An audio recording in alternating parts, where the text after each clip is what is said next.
ସତ୍ୟଖେଳା ପକ୍ଷରୁ ଆପଣଙ୍କୁ ସ୍ୱାଗତ। ଜିଲ୍ଲାପାଳଙ୍କ ଅଭିଯୋଗ ପ୍ରକୋଷ୍ଠରେ ବାଲେଶ୍ୱର ଜିଲ୍ଲାପାଳ ଓ ଆରକ୍ଷୀ ଅଧୀକ୍ଷକଙ୍କ ମିଳିତ ଜନଶୁଣାଣି କାର୍ଯ୍ୟକ୍ରମ ଅନୁଷ୍ଠିତ ହୋଇଯାଇଛି। ବାଲେଶ୍ୱର ଜିଲ୍ଲାର ବିଭିନ୍ନ ପ୍ରାନ୍ତରୁ 127 ଜଣ ଅଭିଯୋଗକାରୀ ନିଜର ଅଭିଯୋଗ ଫର୍ଦ୍ଦ ଉପସ୍ଥାପନ କରିଥିଲେ।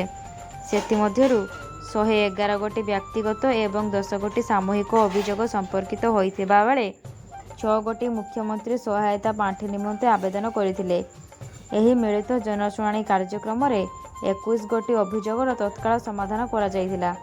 ଏହି କାର୍ଯ୍ୟକ୍ରମରେ ବାଲେଶ୍ୱର ଜିଲ୍ଲାପାଳ ଶ୍ରୀଯୁକ୍ତ ସୂର୍ଯ୍ୟବଂଶୀ ମୟୂର ବିକାଶ, ଆରକ୍ଷୀ ଅଧୀକ୍ଷକ ଶ୍ରୀଯୁକ୍ତ ପ୍ରତ୍ୟୁଷ ଦିବାକର, ଅତିରିକ୍ତ ଜିଲ୍ଲାପାଳ ରାଜସ୍ୱ ଶ୍ରୀଯୁକ୍ତ ହେମନ୍ତ କୁମାର ସିଂ, କାର୍ଯ୍ୟନିର୍ବାହୀ ଅଧିକାରୀ ଜିଲ୍ଲା ପରିଷଦ ସଞ୍ଜୟ କୁମାର ରାଉତ, ଉପଜିଲ୍ଲାପାଳ ଶ୍ରୀଯୁକ୍ତ ଶିବ ମାଲବ୍ୟ, ମୁଖ୍ୟ ଜିଲ୍ଲା ଚିକିତ୍ସା ଅଧିକାରୀ ଡକ୍ଟର ଅମୂଲ୍ୟ କୁମାର ଦାସଙ୍କ ସମେତ ଜିଲ୍ଲାର ବିଭିନ୍ନ ବିଭାଗୀୟ ପଦାଧିକାରୀମାନେ ଉପସ୍ଥିତ ଥିଲେ। ଧନ୍ୟବାଦ।